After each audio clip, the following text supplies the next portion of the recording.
So today we are going to turn these normal images into Ghibli style art, and we will use two AI tools here. The first AI tool is Grok.com.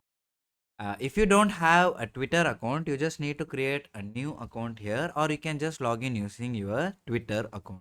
You can just upload the image using this attach button here, or you can just copy and paste the image.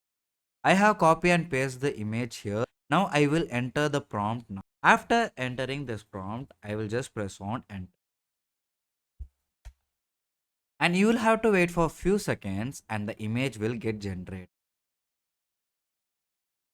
So we now got the output here. We will just see what image I uploaded. This is the image I uploaded and this is the output I got.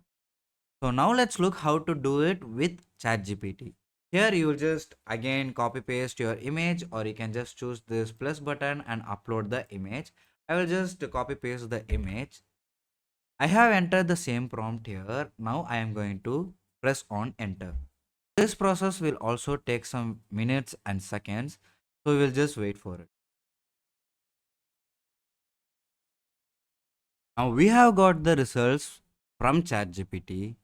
This looks very accurate and clear compared to Grok's AI. And I would suggest you to use the ChatGPT. If this is the image I gave in as the input, and this is the output I have got. And just see the differences here, right?